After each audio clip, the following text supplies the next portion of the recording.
Hi everyone, welcome to Small Group. Welcome back to Small Group. It's been a while and it's so good to have you here. Small groups are such a significant part of our church and the life of the church. And it creates a space where, we can get to know one another, grow in our relationship with one another, grow in our relationship with God, and really wrestle through together what we're hearing on Sundays through the teaching. That we all need a space, even we talk about this during the week, right? Totally. We all need a space where we can wrestle with scripture, ask the hard questions, apply it to our lives in the context of community. And small groups creates a space for that. And over the next months, we're going through a really famous part of scripture, a part of Jesus' teachings called the Sermon on the Mount, Matthew 5. I feel like our to banter's 7. off. We didn't have any banter. I know, that's what I mean. It's just not. Have you noticed, I don't know if you've noticed, but we're back at the old office, everyone. Filming at the old office. We're back. I did have a memory while you were talking. Yes. When you were saying like a place to wrestle through this stuff. You know why the banter's off? It's because I didn't even introduce us. I didn't say, this is Chris here with my boy Jay. and maybe it's your first time at Small Group. That's welcome. Right. Yeah, welcome to you. And you're just experiencing this for the first time and you're saying, I don't know what to expect from this video. Yeah, but here you go. You have a story. That's right. Exciting. And it's a memory. A memory. Of like going with some friends when I was in youth group, like a teenager at church, and my youth pastor, Ben, we'd drive to like a church service in Langley. We were in Poco. Right. And then I remember driving back with him and being like, I don't know about what the preacher said. Yeah. And I vividly remember being like, and him being like, okay. And then like talking about the message, the sermon for like 30 minutes. And then realizing, looking back at like maybe those really important years of being like, I don't know what was more important, like the teaching of the scripture or my ability to be able to wrestle with the teaching of the scripture. Yeah, I mean, I love that. And this is meant to be a space where people can bring their whole selves into the room. Ask questions, push back. What does this mean for my life? Yeah. And to do that in community. So it's less about trying to go, do you remember what was said? Or like, it's not a quiz. It's the opposite of that. It's actually going like, hey, like, if this is true, what does it mean to like understand it deeply, let it shape and form us? And that's done in the context of community. So that's really the purpose of these small groups. Yeah.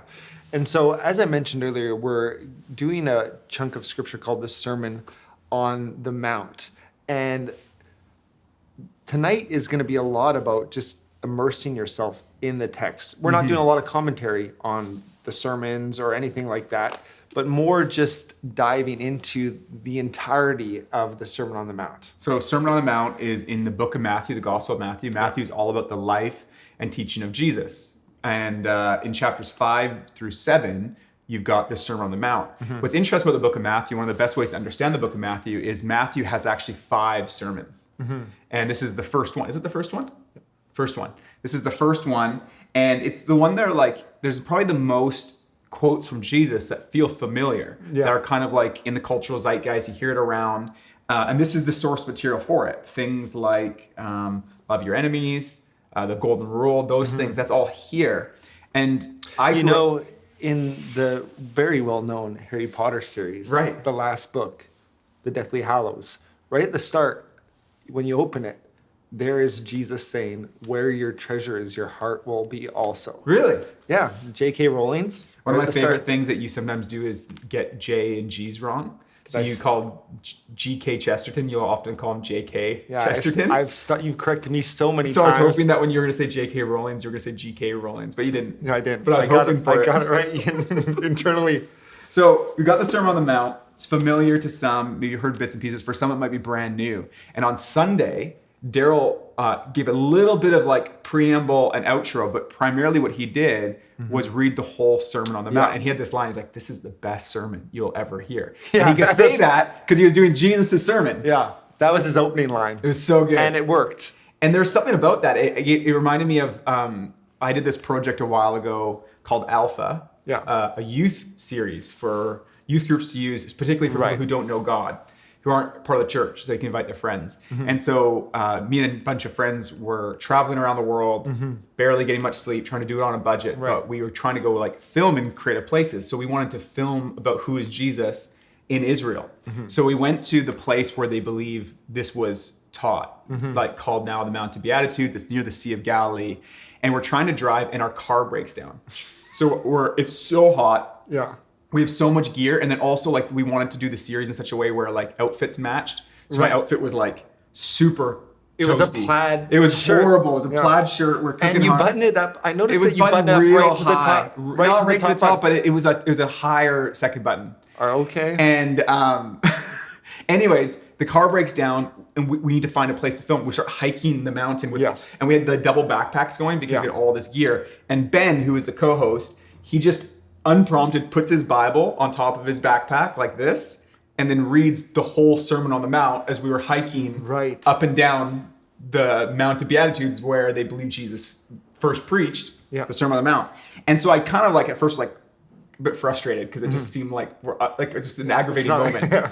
But then after a while, I just was like really just tuned in and took it in. And something happened. I had the experience on Sunday where when you take it in as a whole, you experience it differently than just like all these sound bites. And I feel like that's probably the main thing we want to invite you to do in this time tonight is maybe take some time to just read through it or read through sections of it. And then just to try to relate to it as a whole. Like what stands out to you? How do you feel about it? And maybe try to listen to it like you've never heard it before. Yeah, and so there's going to be parts that are immediately appealing that draw you in where you're like, wow, that's compelling. Oh, that's beautiful. I love that. But then there's going to be other bits that are really confusing and maybe like off-putting. Totally. And so that'll kind of like whet your appetite for the weeks to come when we dive into those specific teachings and kind of open it up. And there's going to be parts where we'll get to the end of this series on the Sermon on the Mount, maybe 6 months. We don't know how long we'll be in it. And you still will be like, I don't quite know what that means. Maybe I don't know what's most disturbing about the Sermon on the Mount. Disturbing doesn't feel like a nice word to use, but it's the word we're using. Is some of it, there's no way to make it complicated. It's so plain. Yeah. And so if you're a Jesus follower and you want to follow his teachings, it's like, okay. It's right there's no way out. Like here's the blueprint. Yeah, it's right there. And then there's some parts where you're kind of like, I still don't know what it means. And I was driving with Daryl on Sunday home from North Vancouver. Yeah. And I said, what are the most challenging parts of the Sermon on the Mount for you? We are literally doing what we want you to do as a small group. Yeah. And he gave 2 examples. He goes, this part's really hard. I don't really know how to work that out. And this part, I really don't know what it means. Right. And if you know Daryl, this is a guy who studied the Bible for many years. And he's like a mentor to us on the Bible. And there's something comforting about that reality that he felt comfortable enough just to say, these parts I don't know. But then we also talk about what's the most beautiful parts and the parts that are most ministering to us. And that's really the conversation we want to invite you guys to have tonight. Yeah, and so we'll throw to you now and enjoy the time. It's great being back with you and have a great night.